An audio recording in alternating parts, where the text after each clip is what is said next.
Episode 321। ऐलान जंग। मैंने सामीरा के अल्फाज दोहराए। हाँ, ये आर्गोन की तरफ से ऐलान जंग है। मैंने देखा कि वहां खलबली सी मच गई थी और जो सिपाही और रजाकार मुंह उठाए खाली हाथ चले आए थे, अब वो अपने किलों और घरों की तरफ हथियार लेने जा रहे थे। इसका मतलब था कि वो भी जानते थे कि इस आवाज का मतलब ऐलान जंग है।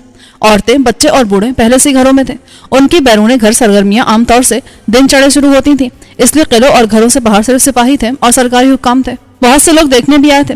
मैं सोच रहा था कि क्या इस तरफ सिपा की नकलो हरकत से आर्गोन वाले किसी गलतफहमी में मुब्तला हो गए थे और उन्होंने ऐलान जंग कर दिया था। मुमकिन ऐसा ना होता, और अगर हम जंग के लिए तैयार हो जाते तो शायद रेनाल्ड को बहाना मिल जाता। मैंने सामीरा से कहा, मुझे एक दस्ता चाहिए। क्या करोगे तुम? मैं किले की तरफ जाऊंगा। उसने बेसाख्ता कहा, नहीं, इसमें खतरा है, हमें किला बंद होकर मदाफियत करनी है। सामीरा, ये मेरा हुक्म है, इस पर फौरी अमल किया जाए। मेरा लहजा सख्त हो गया। उसका चेहरा एक लम्हे को मुतगय्यर हुआ। शायद उसे मुझसे ऐसे लहजे की तवक्को नहीं थी, मगर उसने खुद मुझे यहाँ का हुक्मरान और फौज का सिपहसालार बनाया था। इत्तेफाक से कार्टिनोर वहां मौजूद था और सामीरा ने उसे हुक्म दे दिया। उसने फौरी तौर पर मेरे लिए 2 दर्जन सिपाहियों पर मुश्तमिल एक दस्ते का बंदोबस्त कर दिया। उनके पास तीर कमान और ढालें थी। मैंने सामीरा के तवस्सुत से फौज के लिए हुक्म दिया कि किलों में हिफाजती पोजीशनें ले लें और तमाम अफराद को किलों में वापस बुला लिया जाए। हुक्म देकर मैं दस्ते के साथ आर्गोन की तरफ बढ़ा। रोबर मेरे साथ थी, क्योंकि वही मेरी तर्जुमान थी। उन किलों और आर्गोन के दरमियान कोई 6 मील का फासला था। इतनी दूरी से किले तो दिखाई देते थे, मगर उससे ज्यादा और कुछ वाज़ेह नहीं था। दूरी के बावजूद मैंने महसूस किया कि रेनाल्ड की फौज किले से बाहर नहीं निकली थी, क्योंकि ना तो कोई शोर सुनाई दिया था और ना ही गर्द मिट्टी उड़ती दिखाई दे रही थी, जो बड़े पैमाने पर फौजी नकलो हरकत में लाजमी होती है। लेकिन ये मेरे महसूसात थे जो गलत भी हो सकते थे। ऐन मुमकिन था कि आर्गोन की फौज किले से बाहर आकर हमारी तरफ पेशकदमी कर रही हो और खामोशी से आ रही हो। मैं कंफ्यूज हो रहा था, इसलिए मैंने नजदीक जाकर देखने का फैसला किया। किलों से कुछ आगे निकलकर मैंने एक जगह रुकते हुए रोबेर के तवस्सुत से तीरंदाजों को हिदायत दी। एक तो ये कि वो मुमकिन हद तक छुपकर चलें, दूसरे आवाज पैदा ना हो और ना ही वो मेरे हुक्म के बगैर तीर चलाएंगे। बेशक उन पर हमला भी किया जाए, तब भी वो जवाबी कार्रवाई के लिए मेरे हुक्म का इंतजार करेंगे। मैं कोशिश कर रहा था कि बागात के दरमियान से गुजरूं। अव्वल मुझे खदशा था कि आर्गोन के गश्त करने वाले दस्ते यहाँ मौजूद हो सकते थे। दूसरे मुझे हारन, अस्मार और गोनर जैसे जानवरों की तरफ से भी खदशा था। इन सब खतरात से बचने के लिए दरख्तों की आड़ और खामोशी बेहतरीन दिफा होती। हम तेज लेकिन चुपचाप कदमों से आगे बढ़ रहे थे। ये दरमियानी रफ्तार से भागने जैसी चाल थी। मुझे रोबर का भी ख्याल था कि वो लड़की थी और शायद हमारी जितनी रफ्तार से भाग नहीं सकती। हिफ्ज़ मुतक़द्दिम के तौर पर तीरंदाजों ने तीर कमानों से लगा रखे थे। वो 1 सेकंड में तीर चलाने को तैयार थे। आधे घंटे बाद हम किले के सामने खुले खेतों तक पहुंच गए थे। यहाँ से बागात का सिलसिला खत्म हो गया था, जो हमें आड़ मुहैया करा था। किला अब भी कोई 2 मील की मुसाफत पर था, मगर इतने फासले से उसकी फसील और गेट साफ दिखाई दे रहा था। गेट बंद था, ना सिर्फ बड़ा बल्कि छोटा गेट भी बंद था और फसीलों पर सिपा नजर आ रही थी। गेट के साथ ही फसील पर चौड़ी सी जगह लोग ज्यादा जमा थे। उनके रंग बिरंगे मलबूसात मुझे इतनी दूर से भी दिखाई दे रहे थे। हम जिस जगह से निकले थे ये गेट से खासी दूर थी, यानी हम बाएं तरफ निकल आए थे और आर्गोन के मगरिब की तरफ थे। हमें गेट के सामने पहुंचने के लिए मशरक की तरफ जाना था। हम एक बार फिर बागों में घुसे और उस तरफ बढ़ने लगे। पहली बार करना को 1 मिनट तक फूंका गया था, मगर उसके बाद खामोशी थी। सवाल यह था कि अगर करना ऐलान जंग के लिए फूंका गया था तो एक बार के बाद दोबारा क्यों नहीं फूंका गया? और यहाँ जंग के बजाय मुझे दिफाई इंतजामात नजर आए थे, यानी किला बंद था और फसीलों पर सिपा लगी थी जो दिफा के लिए लगाई जाती है। 10 मिनट बाद हम किले के गेट के ऐन सामने थे। यहाँ से फसील का पुरहुजूम हिस्सा भी दिखाई दे रहा था। उस जगह से किले के दरवाजे तक कोई फसल लगी हुई थी और उसके पौधे कोई 4 फुट ऊंचे हो चुके थे। अगर हम उनमें छुपकर आगे बढ़ते तो शायद हम किले वालों की नजरों से छुप सकते थे, मगर ज्यादा लोग उसमें नहीं छुप सकते थे। मैंने फसल का मुआयना किया और रोबर से कहा, आओ मेरे साथ, हमें किले तक जाना है। वो खौफजदा नहीं थी, मगर उसने तजस्सुस से पूछा, मैं वजह जान सकती हूँ जनाब, और इनको भी साथ रखना है? नहीं, ये यहीं रहेंगे। इनसे कहो अगर कोई हंगामी हालत देखे तो हमारी मदद को आए, वरना इसी जगह मौजूद रहें और छुप कर रहें, सामने आने से गुरेज करें। रोबर ने मेरा हुक्म उनके गोश गुजार किया और हम फसल में आगे बढ़े। एक छोटा सा खाली हिस्सा था जो हमने चारों हाथ पैरों से तय किया और फिर फसल तक आए। पौधे किसी हद तक गंदम से मुशाबह थे, मगर उन पर अब तक बालियां नहीं आई थी। मैंने रोबर से पूछा, ये किस चीज की फसल है? इस पर बीज आते हैं। हम उन बीजों को बालियों से निकालकर और खुश्क करके जखीरा कर लेते हैं, फिर उन्हें पीसकर और सालिम भी खुराक के तौर पर इस्तेमाल करते हैं। हम छुप कर जा सकते हैं। रोबर ने कहा, वो कैसे? उसने चंद पौधे तोड़े और उनका एक गट्ठा बनाकर अपने सर के सामने कर लिया। अगर हम इसे यूं लेकर चले तो दूर से देखने वाला इन्हें पौधे समझेगा। अच्छी तरकीब बताई है तुमने। मैंने तारीफी अंदाज में कहा तो वो खुश हो गई। मैंने अपने लिए भी चंद पौधे तोड़कर उनका गट्ठा बना लिया और उसे चेहरे के आगे कर लिया। अब हम झुककर और पौधे आगे किए हुए चल रहे थे। जैसे जैसे फसल नजदीक आ रही थी हम मजीद झुकते जा रहे थे। اگرچہ یہ کام آسان نہیں تھا، روبر کا معلوم نہیں مگر میری کمر دکھنے لگی تھی، کہیں کہیں فصل 5 فٹ تک بھی اونچی ہو گئی تھی اور یہاں ہم سیدھے ہو کر چلتے تھے۔ فصیل نزدیک آنے سے دیکھ لیے جانے کا خطرہ بڑھ رہا تھا، اوپر سے ہمارے لباس بھی سفید تھے اور پودوں کی سبزی میں یہ رنگ نمایاں نظر آتا۔ خود کو کیموفلاج کرنے کے لیے ہم نے مزید پودے توڑ کر گٹھا بڑا کیا، اس کا وزن خاصا ہو گیا۔ روبر اب تھکی ہوئی لگ رہی تھی۔ اب ہم قلعے سے کوئی نصف میل کے فاصلے پر تھے، جلدی فصل کی حد ختم ہو گئی، اس کے بعد 1/3 میل تک کھلا میدان تھا، اگر ہم اس میں قدم رکھتے تو فوراً ہی نظروں میں آ جاتے، مگر آگے جانے کی ضرورت نہیں تھی۔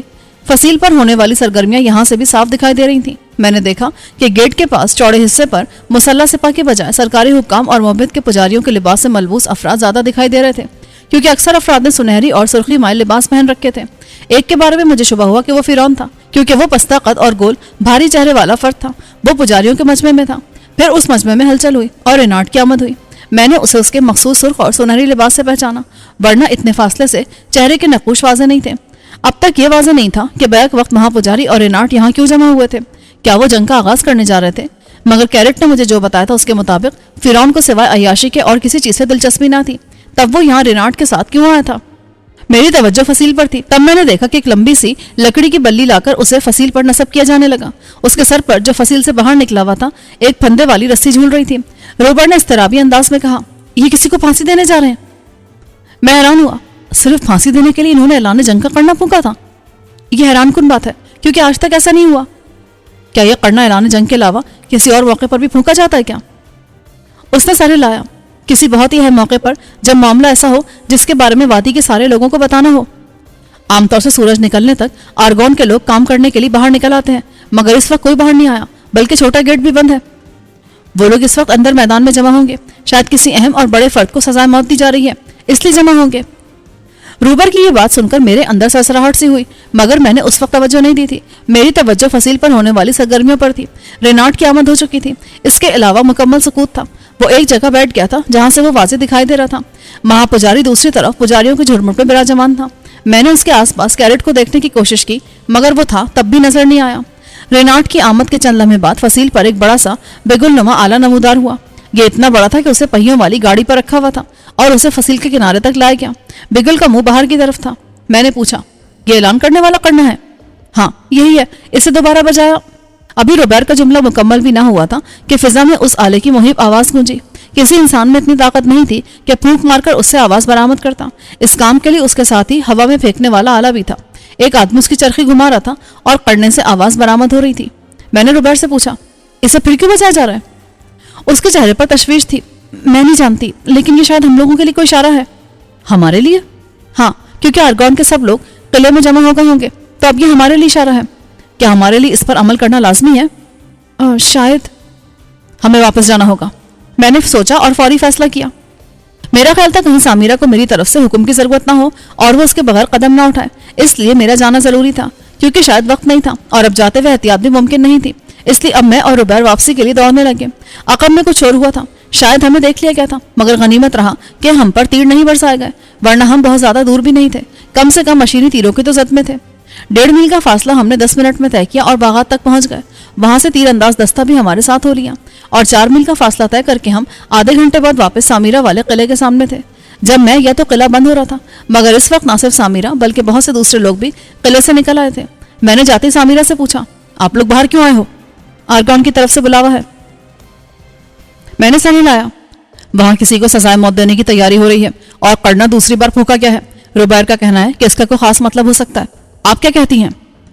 بالکل خاص مطلب ہے۔ یہ کرنا دوسری بار پھونکے جانے کا مطلب ہے کہ وادی کے سارے لوگ ابھی اس جگہ نہیں پہنچے جہاں ان کو کچھ دکھانا اور بتانا مطلوب ہے۔ انہیں ایک بار پھر حکم دیا جا رہا ہے کہ وہ پہنچ جائیں۔ کیا آپ لوگوں پر اس بلاوے کی تعمیل لازمی ہے؟ ہاں، کیونکہ کرنا اصل میں مہا پجاری کی طرف سے پھونکا جاتا ہے۔ لیکن اگر کرنا رینارڈ کے حکم سے پھونکا جا رہا ہے تو کیا یہ دھوکہ نہیں ہو سکتا؟ وہ اس بہانے ہمیں بلائے اور اچانک حملہ کر دے۔ سامیرہ کے چہرے پر تشویش کے آثار تھے۔ ایسا ہونے کا امکان ہے، لیکن بہت ہی کم، کیونکہ کرنا پھونکنے کا اختیار اصل میں موبد کے پاس ہے اور ہماری خانہ جنگی میں موبد اب تک غیر جانبدار ہے۔ برف والے کے بارے میں بھی یہی بات کہی جاتی ہے کہ وہ غیر جانبدار ہے، مگر وہ اس جنگ میں واضح طور پر تمہاری حمایت کر رہا ہے۔ کیا اسی طرح رینارڈ کسی طریقے سے موبد کی حمایت حاصل نہیں کر سکتا؟ سامیرہ کے چہرے پر اب بے بسی کے آثار نظر آئے۔ تم ٹھیک کہہ رہے ہو، حالات بہت تیزی سے بدل رہے ہیں، جو پہلے نہیں ہوتا تھا وہ اب ہو رہا ہے۔ تم جانتے ہو کئی صدیوں بعد شاید یہ کرنا اس طرح پھونکا گیا ہے، ورنہ جب मोरान को सजाए मौत दी जा रही थी तब भी करना नहीं फूंका गया था। 2 बार उसे फूंकने का मतलब यही है कि वादी का हर बासी हाजिर हो जाए। तब क्या सोचा है आपने? सच्ची बात है, मैं तो उलझ गई हूँ, इसलिए अब तुमने फैसला करना है। क्या आप किसी तरह बर्फ वाले से राब्ता करके मशवरा कर सकती हैं? वो चौंकी, फिर पुरजोश लहजे में बोली, ये तुमने अच्छा मशवरा दिया। जब तक तुम यहाँ मौजूद लोगों को मुनज़्ज़म करो, मैं आती हूँ। सामिरा किले के अंदर चली गई। मैंने सुमरो, मिनाट और कार्टिनोर की मदद से पहले उनकी सिपा को मुनज़्ज़म किया। इस बार वो जल्दी और बेहतर अंदाज में दस्तों की सूरत में आ गए। मैंने उनसे कहा कि वो मुकम्मल जंग के लिए तैयार होकर चलेंगे। मेरे फैसले के बाद वो खुद को तैयार करने लगे। आम अफराद का जाना भी लाजमी था, क्योंकि सामिरा बता चुकी थी कि सबका हाजिर होना जरूरी था। मैंने आम अफराद को भी मुख्तलिफ टुकड़ियों में बांट दिया। ऐसे मोमर खवातीन हजरात जो असखुद मुश्किल से चलते फिरते थे, उनके साथ नौजवान औरतें लगा दी कि वो उन्हें किसी भी मौके पर भागने में सहारा दें। इस तरह जिन औरतों के ज्यादा छोटे बच्चे थे, उनके साथ ही लड़कियां और औरतें लगा दी कि वो उनकी मदद करें। मकसद किसी धोखे की सूरत में मुनज़्ज़म अंदाज में पसपा होना था, ताकि जानी नुकसान कम से कम हो। मुमकिन है बर्फ वाला हमें ना जाने का मशवरा देता, मगर मैंने खुद को दूसरी सूरत हाल के लिए तैयार कर लिया था। मेरा अंदाजा था कि करना 2 घंटे के वक्फे के बाद फूंका गया था, और अब शायद मजीद 2 घंटे बाद फूंका जाता। अभी सामिरा नहीं आई थी, मगर मैंने 4 रज़ाकार सिपाहियों पर मुश्तमिल कोई 1 दर्जन दस्ते आगे रवाना कर दिए कि वो जाकर आर्गोन की फौज की नकलो हरकत पर नजर रखें, और अगर हमारे खिलाफ कहीं कोई जाल बिछाया जा रहा हो तो पेशगी खबरदार करें। सामिरा को गए 1 घंटा होने को आया था। तीनों किलों की सारी ही आबादी बाहर आ चुकी थी। सामिरा की आमद में देर हो रही थी।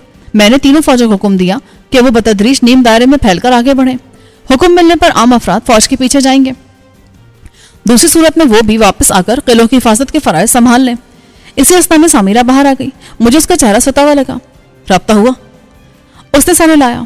हाँ, और बर्फ वाले ने जाने का मशवरा दिया है। उसने एक बात और कही है कि वहां जो देखे उसे सब्र और हौसले से बर्दाश्त करें।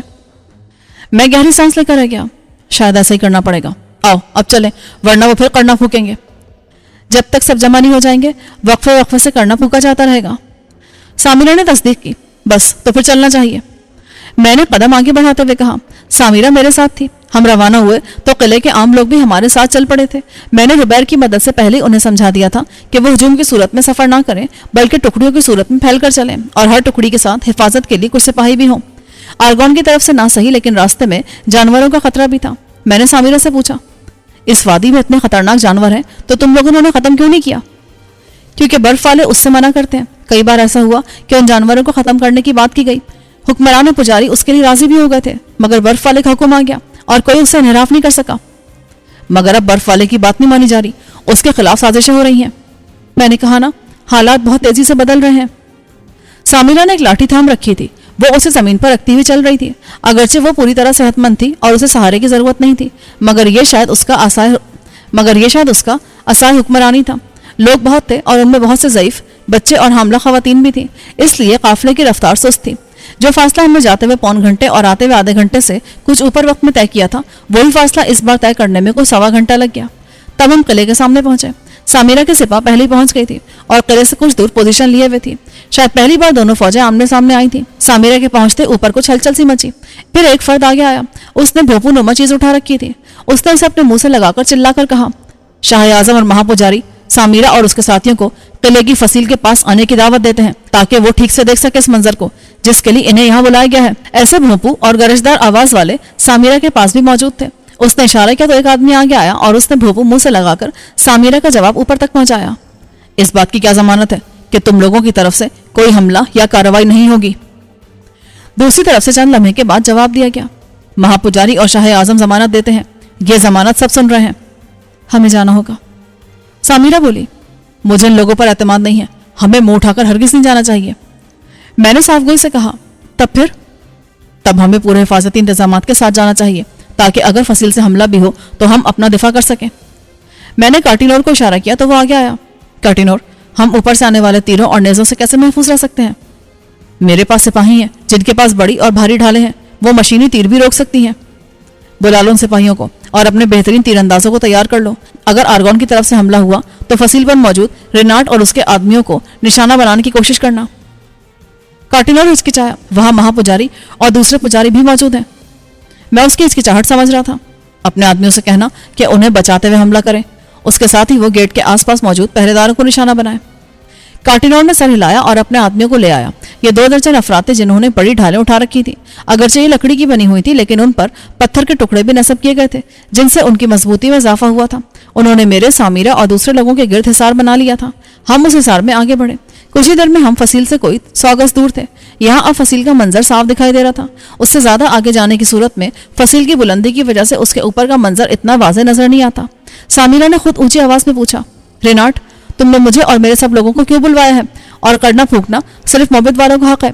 तुमने हक कब हासिल किया? करना मोहब्बत की तरफ से फूंका गया है। भोपू वाले ने जवाब दिया, मामला भी मोहब्बत का है, इसीलिए वादी के हर फर्द को यहाँ जमा किया गया है। ऐसा कौन सा मामला है जिसके लिए सबको यहाँ बुलाया गया है? इस बार महापुजारी फिरौन आगे आया और अपने मखसूस पुरखुमार लहजे में बोला, अब तक तनाज़ा वादी के लोगों के दरमियान था, इसलिए मोहब्बत इस झगड़े में गैर जानिबदार था, मगर अब झगड़े में कुछ गैर वादी वाले भी शामिल हो गए हैं और उनमें से एक फर्द इस वक्त भी सामिरा के साथ है। ये ऊपर से वादी में आया है और मोहब्बत की तरफ से उसे सजाए मौत सुनाई गई थी, मगर ये हारन के सामने से फरार में कामयाब रहा। यह सामिरा के पास है और मेरी इत्तला के मुताबिक यह सामिरा की फौज का सरबराह बन गया है। गोया मोहब्बत का मुजरिम सामिरा के साथ है और इसीलिए मोहब्बत ने इस जंग में रेनाट का साथ देने का फैसला किया है। शहबाज गैर है, लेकिन यह खुद नीचे नहीं आया। सामिरा ने बुलंद आवाज में कहा, क्या मैं बात कर सकता हूँ? मैंने सामिरा से पूछा। अगरचे वो मुख्तार कुल बना चुकी थी, मगर यह मौका ऐसा था कि मैंने उससे पूछ लेना मुनासिब समझा। उसने सर हिलाया और आहिस्ता से बोली, क्या तुम डेविड शाह और उसके साथियों के बारे में बात करना चाह रहे हो? हाँ, मैं इन लोगों को बताना चाहता हूँ कि रेनाट ने भी गैर लोगों को पनाह दी हुई है और वो जंग में उसकी मदद कर रहे हैं। बर्फ वाले ने फिलहाल इससे मना किया है। मैं हैरान हुआ, पर क्यों? बर्फ वाले की बातें वो खुद ही जाने, मगर इससे मेरी पोजीशन कमजोर हो जाएगी और मुझे तुम्हारे लोगों की तरफ से बगावत का सामना करना पड़ सकता है। महापुजारी मेरे खिलाफ हो गया है, इससे बहुत असर पड़ेगा। मुझसे जो बर्फ वाले ने कहा वो मैंने तुमको बता दिया, अब आगे तुम्हारी मर्जी है कि तुम इस मामले में क्या करते हो। मैं गहरी सांस लेकर रह गया। ठीक है, मैं बर्फ वाले की बात मानता हूँ। अब इन लोगों से पूछो कि इन्होंने बुलाया क्यों है और ये किसे सजा देने के लिए जा रहे हैं। सामिरा ने बुलंद आवाज में पूछा, महापुजारी, हमें क्यों बुलाया गया है? फिरौन ने सामिरा की तरफ देखा। मोहब्बत के मफरूर मुजरिम की मदद करने वाले को यहाँ सबके सामने सजा दी जाएगी ताकि आइंदा कोई भी मोहब्बत के मुजरिम की मदद का सोच भी ना सके। कैरेट, मेरे मुंह से बेख्तियार निकला। सामिरा मगमूम नजर आने लगी। हाँ, बर्फ वाले ने मुझे बता दिया था कि आज उस अच्छे इंसान का आखिरी दिन है। उसने इसी की मौत पर सब्र करने को कहा था। महापुजारी बात मुकम्मल करके पीछे अपनी जगह पर जाकर बैठ गया। अब ऐसा लग रहा था कि कैरेट को वहां लाया जाने वाला है। ऐसा ही था, क्योंकि चंद लम्हे के बाद वो मोहब्बत के सिपाहियों के नरगे में फसील पर नमूदार हुआ। पता नहीं ये राज कैसे खुला था कि कैरेट असल में हमारा हामी था। शायद किसी पुजारी ने उसे मुझसे बात करते सुन लिया था, या जिस पुजारी से उसने काम लिया था उसने गद्दारी की और उसे पकड़वा दिया। मगर यहाँ के इंतजामात देखकर लग रहा था कि कैरेट पर मुकदमा चलाकर उसे सजा सुना दी गई है। अब सिर्फ अमल दरामद होना बाकी था। कैरेट को बाहर निकली हुई बल्ली के पास लाया गया। ये देखकर मेरे अंदर दुख भरने लगा कि कल तक मोहब्बत के महापुजारी के नायब के ओहदे पर फाइज शख्स के जिस्म पर पूरा लिबास भी ना था। उसने सिर्फ पजामा पहन रखा था। उसका जिस्म जख्मों से दाग दाग था। यकीनन उस पर बेपनाह तशद्दुद किया गया था। उससे ना तो ठीक से चला जा रहा था और ना ही सीधा खड़ा हुआ जा रहा था। मगर कैरेट का चेहरा पुरसुकून था। उसकी आंखों में वही चमक थी और चेहरे पर इस्तकलाल था। हालांकि उसे अच्छी तरह मालूम था कि उसे यहाँ क्यों लाया गया है। शायद इसलिए भी कि उसने आने वाली मौत को पहले से ही भांप लिया था और बर्फ वाले ने भी यही पेशनगोई की थी। उसके आते फिरौन अपनी जगह से उठ खड़ा हुआ और उसने तकरीर करने वाले अंदाज में कहना शुरू किया, यह शख्स जो कल तक मेरा नायब और अजीम मोहब्बत के राजों का अमीन था, इसने न सिर्फ मोहब्बत से बल्कि मुझसे और इस सारी वादी से गद्दारी की। इसने मोहब्बत के मुजरिम की फरार में मदद की, उसे हारन और दूसरे जानवरों से बचाने वाला मशरूब दिया जो मोहब्बत के मुकद्दस राजों में से एक है। यही नहीं, इसने मुजरिम को फरार के रास्ते भी समझा है। इसकी वजह से मोहब्बत का एक अहम तरीन खादिम मारा गया। बाहर से आने वालों की मदद करके यह सजा का मुस्तहक हो गया है। मैं ऐसे सजाए मौत का हुक्म देता हूँ, सजा के बाद इसकी लाश नामालूम मकाम पर दफना दी जाए। ये कहकर महापुजारी वापस अपनी जगह जाकर बैठ गया और कैरेट को फांसी देने की तैयारी की जाने लगी। एक जल्लाद सामने आया। सब दमबखुद ये तमाशा देख रहे थे। जल्लाद ने रस्सी का फंदा कैरेट की गर्दन में डाला। मैं बेचैन हो गया और सामिरा से बोला, क्या हम कुछ कर नहीं सकते कैरेट को बचाने के लिए? हम क्या कर सकते हैं? अगर हम हमला कर भी दें तब भी कैरेट नहीं बचेगा। ये उसे लाजमी मार देंगे। इस जैसे अच्छे इंसान को इतनी जल्दी नहीं मरना चाहिए। मौत छोटा बड़ा और अच्छा बुरा नहीं देखती, वो अपने वक्त पर आती है। सामिरा ने वही कहा जो हमारा भी अकीदा था। सुनो, मैं फिरौन से बात करना चाहता हूँ। क्या बात करोगे? आप देख लेंगी। मैं ढालों के दरमियान से निकलकर खुली जगह पर आया। मुझे देखते ही महापुजारी और रेनाट अपनी जगहों से खड़े हो गए। महापुजारी ने चिल्लाकर कहा, यह रहा मोहब्बत का मुजरिम। اگر میں موبت کا مجرم ہوں تو میں خود کو تمہارے حوالے کرنے کے لیے تیار ہوں، اگر تم کیرٹ کی سزا معاف کر دو اور اسے واپس اپنا نائب بنا لو۔ رائل نے مترجم کے فرائض سنبھال لیے تھے۔ اس نے میری بات کا ترجمہ کر کے مہا پجاری اور دوسروں تک پہنچایا۔ یہ نہیں ہو سکتا، مہا پجاری کے فیصلے تبدیل نہیں ہوتے۔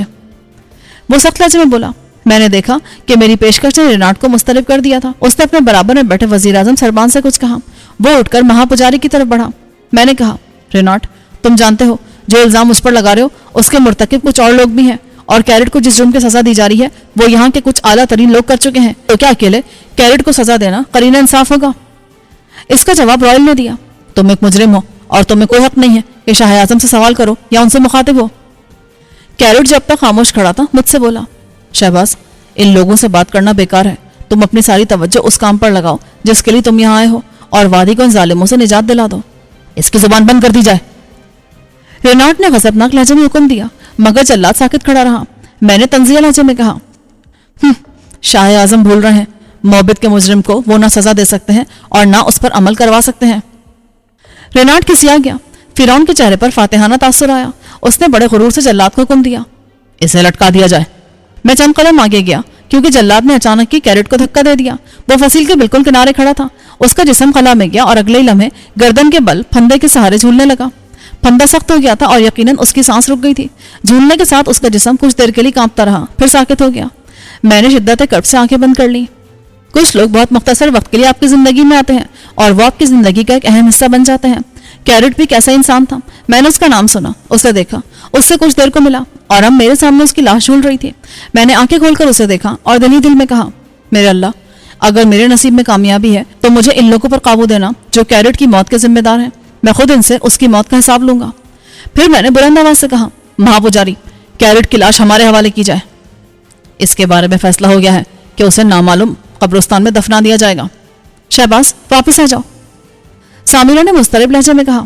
تب میں چونکا۔ فصیل پر ہلچل ہو رہی تھی۔ میں پیچھے ہٹا تھا کہ ایک تیر اوپر سے آیا اور اس جگہ زمین پر لگا جہاں کچھ دیر پہلے میں تھا۔ تیر کسی نے اوپر سے مارا تھا۔ میں بال بال بچا تھا۔ میں نے تیر زمین سے اکھاڑا اور اسے بلند کر کے رینارڈ اور فرعون کی طرف اشارہ کیا۔ یہ ہے تم لوگوں کی زبان اور ضمانت۔ چند سپاہی ایک سپاہی کو قابو کر رہے تھے جس نے یہ تیر چلایا تھا۔ سامرہ چلائی، رینارڈ، تم دغاباز انسان ہو، یہ اس شخص کا ذاتی فعل ہے۔ رائل آگے آ کر بولا، اسے سزا دی جائے گی۔ تم لوگ اپنی سازشوں پر ایک اور انسان کو قربان کرنے والے ہو۔ میں کہہ کر پیچھے آ گیا۔ سامرہ نے مجھے ڈھالوں کے پیچھے گھسیٹ لیا تھا۔ کہ کیا حماقت کر رہے تھے؟ وہیں کھڑے رہتے، اگر کوئی دوسرا تیر چلا دیتا تو؟ میں دیکھنا چاہتا تھا کہ یہ ایک فرد کی حرکت ہے یا اس میں کوئی اور بھی شامل ہے۔ شہباز، تمہاری جان بہت قیمتی ہے، تمہیں اپنا خیال رکھنا چاہیے۔ ابھی تو آپ کہہ رہی تھی کہ موت کسی کو دیکھتی نہیں ہے اور اپنے وقت پر آتی ہے۔ ہاں، مگر کوئی میں اپنی اولاد کو خطرے میں نہیں دیکھ سکتی۔ میں تمہیں بتا چکی ہوں، تم میرے لیے بیٹے کی طرح ہو۔ یہ مہربانی ہے آپ کی۔ اب ہمیں واپس چلنا چاہیے، مگر آپ کی طرح میرا یقین بھی پختہ ہے کہ موت اپنے وقت پر ہی آتی ہے۔ میں نے پہلے عام لوگوں کو واپسی کا حکم دیا اور ان سے کہا کہ وہ جس طرح ٹکڑیوں میں آئے تھے اسی طرح واپس جائیں۔ ان کے بعد فوجی دستوں کو پیچھے ہٹنے کا کہا۔ ان میں سے بہت سے دستے پہلے ہی لوگوں کی حفاظت کے لیے دائیں بائیں چل رہے تھے۔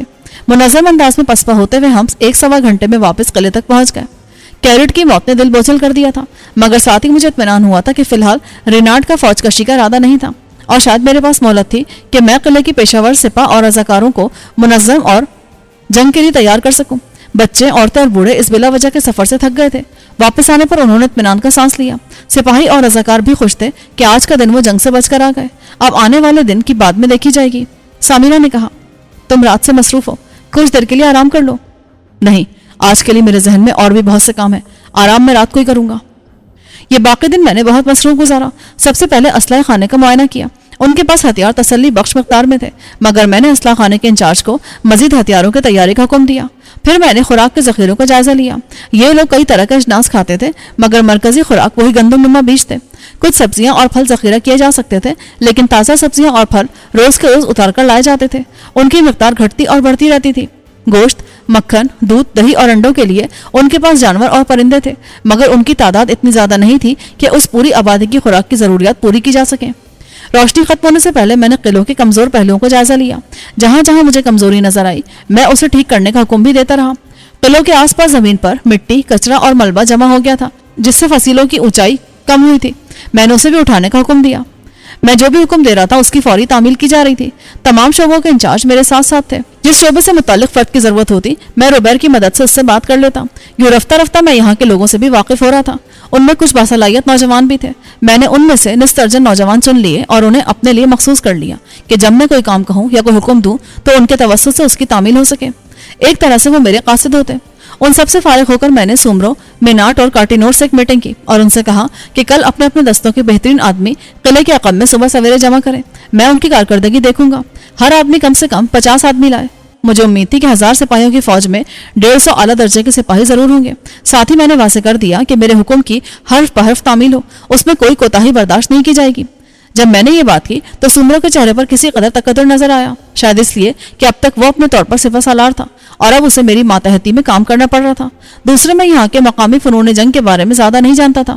البتہ کارٹینر اور میناٹ فرما برداری سے مجھے یقین دلا رہے تھے کہ میرے حکم کی پوری طرح تعمیل کی جائے گی. جب میں رات گئے سامیرہ کے مکان پر پہنچا تو روبیر میرے ساتھ تھی. سامیرہ میرے انتظار میں جاگ رہی تھی. اس نے کھانا بھی نہیں کھایا تھا. ہم تینوں نے ساتھ ہی کھانا کھایا. میں نے اس دوران میں سپاہ کو منظم کرنے اور جنگ کی تیاری کے لیے اپنا بنایا ہوا خاکہ سامیرہ کے سامنے پیش کیا. اس نے میری تائید کی. تم نے بہت اچھا پلان بنایا ہے. مجھے پہلے یقین تھا کہ تم میں قیادت کی صلاحیت ہے. اب مجھے پورا یقین ہو گیا ہے. لیکن مجھے آپ کی رہنمائی کی ضرورت رہے گی. ضرور، کیوں نہیں. میرا پورا تعاون تمہارے ساتھ ہے. کیونکہ روبیر کی خدمت میں نے 24 گھنٹے کے لیے حاصل کر لی تھی، اس لیے سامیرہ نے فیصلہ کیا کہ اب وہ یہیں سامیرہ کے مکان میں رہتی کہ جب میں چاہوں اسے طلب کر سکوں. سامیرہ کے مکان میں کئی کمرے تھے. ان میں سے ایک روبیر کے سپرد کر دیا گیا. میں گزشتہ رات بلکہ اس سے بھی پہلے سے مصروف تھا اور سونے کا وقت بہت کم ملا تھا، اس لیے جب کھانے کے بعد کچھ دیر کے لیے بستر پر لیٹا تو مجھے خبر نہ رہی اور میں سو گیا. اب تک مجھے کچھ سوچنے اور اپنے پیاروں کو یاد کرنے کا موقع بہت کم ملا تھا، مگر رات میں نے خواب میں سویرا کو دیکھا. وہ میرے پاس آئی تھی اور میرے بستر کے کنارے پر بیٹھی تھی. اس نے جھک کر اپنا نرم و نازک ہاتھ میرے بالوں میں پھیرا اور پھر سمٹ کر میرے پاس لٹ گئی. میں نے اس کی طرف کروٹ لی اور سرگوشی میں پوچھا، سویرا، میں کب سے منتظر ہوں کہ تم اس طرح میرے پاس آؤ، مگر تم نہیں آئی. میں تو ہوں ہی آپ کی، اب آپ کے پاس ہوں. اس کے قرب کی گرمی مجھے محسوس ہو رہی تھی. سویرا، تم تو کبھی میرے اتنے پاس نہیں آئی. اب آؤں گی، اس نے کہا اور میری طرف جھکی تھی کہ میری آنکھ کھل گئی. سویرا میری ہی طرف جھکی ہوئی تھی اور اس کے نرم و نازک لبوں کا لمس میرے چہرے پر تھا. اچانک مجھے جھٹکا سا لگا. سویرا، بھلا یہاں کہاں؟ میں اٹھ بیٹھا کہ وہ ہڑبڑا کر پیچھے ہٹی. اس سے پہلے کہ وہ دور ہوتی میرا بازو اس کے گرد حائل ہو گیا. کمرے میں تاریکی تھی مگر نرم و گداز جسم کی ساخت اور اس سے اٹھتی خوشبو نے مجھے بتا دیا کہ وہ روبیر تھی. میں ششدر رہ گیا.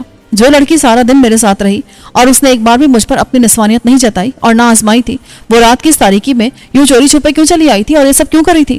میں نے آہستہ سے کہا، روبیر تم، مجھے معاف کر دے. میں اٹھ بیٹھا اور اس کے گرد اپنا بازو ہٹا لیا مگر اس کی کلائی پکڑ لی. یہ کیا حرکت ہے؟ تم رات کی تاریکی میں میرے پاس آئی ہو، اس کا مطلب کیا ہے؟ مجھے جانے دے. اب مجھے سمجھ آئے کہ میں خواب اور حقیقت کو ملا کر دیکھ رہا تھا. روبیر میرے پاس آئی اور خواب میں جو سویرا کر رہی تھی وہ سب حقیقت میں روبیر کر رہی تھی. میری آنکھ بر وقت کھل گئی ورنہ شاید میں بہک جاتا اور گناہ کا ارتکاب کر بیٹھتا. ابتدائی جذبات تو روبیر کو محسوس کرتے ہی اڑ گئے تھے. اب مجھے غصہ آ رہا تھا مگر میں نہیں چاہتا تھا کہ بات اس سے آگے بڑھے اور سامیرہ کو علم ہو. اگرچہ وہ میرے بارے میں اچھا گمان رکھتی تھی مگر آدمی کی فطرت ہے کہ اسے بدگمان ہونے میں بھی زیادہ دیر نہیں لگتی. روبیر سے میں بعد میں بھی بات کر سکتا تھا. میں نے اس کی کلائی چھوڑی اور آہستہ سے کہا، ٹھیک ہے جاؤ، لیکن کسی کو علم نہ ہو کہ تم یوں رات کو میرے پاس آئی تھی. وہ خاموشی سے اٹھی اور پھر کمرے سے نکل گئی. ایک لمحے کو پردہ ہٹا تو باہر کہیں روشن مشل کی روشنی اندر تک آئی تھی. یہاں گرمی تھی اور میں نے سوتے وقت کرتا اتار دیا تھا. میں صرف پجامے میں تھا. مجھے پیاس لگ رہی تھی. جذبات کی گرمی اور پھر غصے نے میرا گلا خشک کر دیا تھا. میں نے اٹھ کر پاس رکھے جگ سے پانی پیا اور دوبارہ لیٹ گیا. شیطان نے سوارے سے دماغ خراب کرنے کی کوشش کی تو لاہور پڑی اور کچھ دیر کے بعد میں دوبارہ سو گیا. اس کے بعد میری آنکھ خود بخود ہی صبح کے قریب کھل گئی. ابھی باہر تاریکی تھی اور میرے پاس وقت جاننے کا کوئی ذریعہ نہ تھا مگر میری چھٹی اس نے خبردار کیا کہ صبح قریب تھی.